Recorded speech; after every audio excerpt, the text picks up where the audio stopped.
Hey, what's up guys, it's DarkArmedDuelist and I just got a new Flame Swordsman card. So without further ado, don't forget to like, comment, subscribe, hit the bell in there so you can come part of notification squad, and definitely check out the Patreon down in the description below for all those awesome rewards. So without further ado, let's go ahead and check out this new card. So this card is actually called Dark Flare Swordsman, and it's actually going to be released in Duelist Advance. And this card seems to be based on Dark Flare Knight, which is so cool because we actually already have, for the Flame Swordsman archetype, a new Mirage Knight. So it's so cool to actually see Dark Flare Knight retrained into the Flame Swordsman archetype. But let's go ahead and see what this card actually does. I hope that it's broken because I love the Flame Swordsman archetype. Let's go ahead and see what this card actually does. So this card is a level 6 Fire Warrior effect monster, and its artwork looks absolutely phenomenal. I love the way that this card actually looks. The red and black armor looks so cool with the white hair, and the sword just looks so cool how it has like white flames, which is like the hottest flames is white flames, which is so cool. I love the artwork of this card. So let's see what this card actually does. So it's a level 6 Fire Warrior effect monster with 2200 attack and 800 defense points, which is the same stats as the original Dark Flare Knight, with the ability that you can only use the first and third effect of this card's name once per turn. For this effect, for the first effect, you can send a Flame Swordsman or a monster that mentions it from your extract to the graveyard and then special summon this card from your hand. Also, you cannot declare attacks for the rest turn except with warriors. That's fine. That is actually insane and exactly what Flame Swordsman needed, because this gives you the ability to send your copy of Fighting Flame Dragon from your extract to the graveyard, and then once you do, you just get this card out on your side of the field. That's actually really good to instantly bring this card out to your side of the field. So you basically have a monster, so you can start going in with your plays. So for the second effect, you take no damage from battles involving this card. This is actually a throwback to the original Dark Flare Knight, because the original Dark Flare Knight had the ability that if it was destroyed by battle, you could summon out Mirage Knight, but you don't take any battle damage from battles involving it, which is actually really neat to see. And this card's third effect is Quick Effect. You contribute this card to special summon one monster that mentions Flame Swordsman from your deck, except a level 6 monster. That's broken. Let's go. That's actually really good. Okay, so this card is actually broken for Flame Swordsman because it gives us another starter for the deck, and it doesn't even waste your normal summon. So if you already have Fighting Flame Swordsman in your hand, you can actually just normal summon your copy of Fighting Flame Swordsman to your side of the field, and then use this card if it does get negated, which is actually really neat. Or you can just summon this card out first, and then once you summon it out by sending your copy of Fighting Flame Dragon to the graveyard, you can actually just instantly tribute it and then summon out your copy of Fighting Flame Swordsman.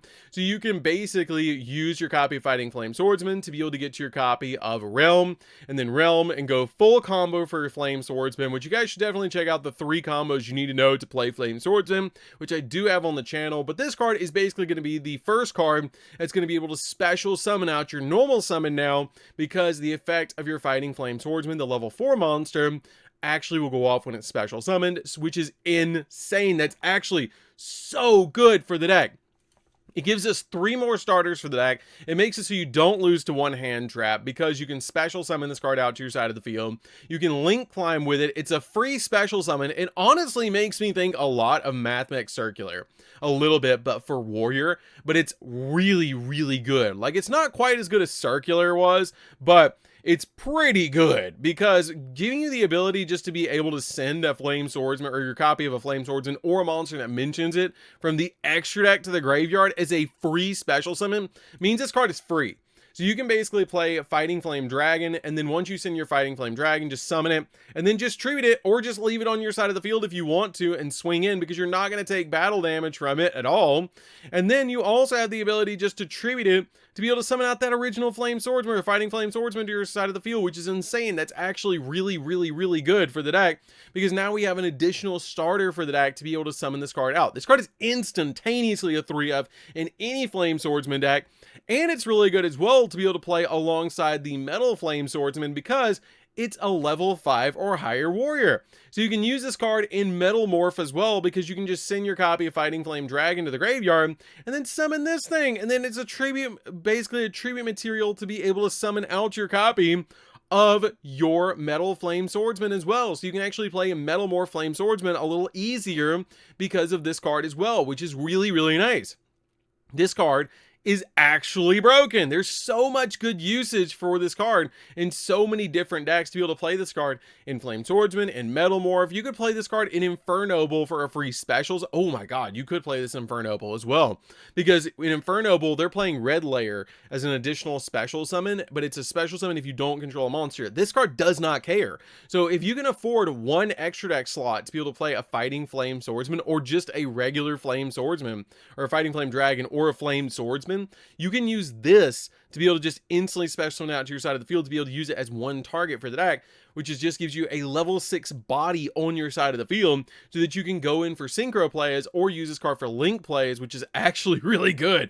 This card, I already see 3 decks that it's going to be used in. So this card hopefully will be something like maybe a super or an ultra, because I really hope that this card has some really good foiling on it when they actually print it in the TCG.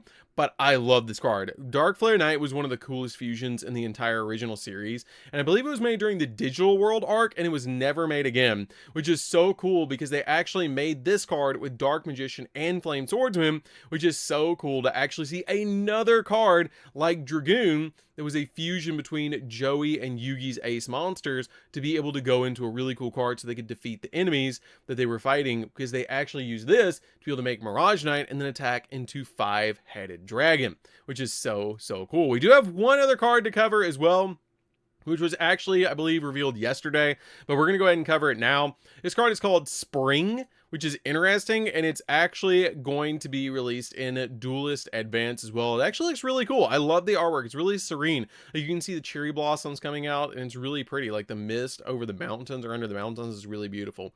Let's go ahead and see what this card actually does. See what's broken. It is a field spell. That's really cool. Hopefully it ties into an archetype with the ability that once per turn, you can choose any number of unused main monster zones. Uh-oh, is this Cashier card? And if you do, place that number of season counters on this card. Also, those zones cannot be used while this card is on the field. Wait a minute. Once per turn, you can choose any number of your... Okay, so it's your unused monster zone. Okay, that's interesting.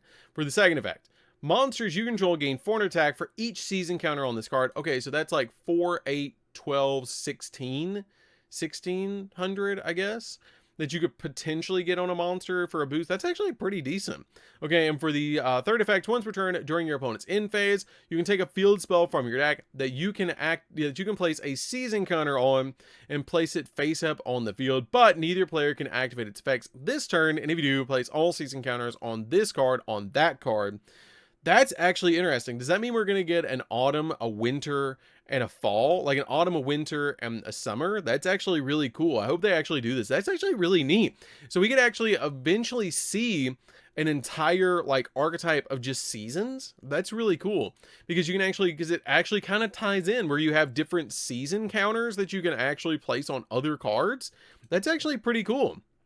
I really like that overall. That's actually really neat to give you just a 400 like blanket boost on whatever monster you have, that any monster you control. Like you can, if you just have 2 Kashtira monsters on your side of the field, for example, you can boost up a Unicorn if you use 3 of the zones and a Fenrir up, and it'll boost up your copy of Fenrir up to 3600.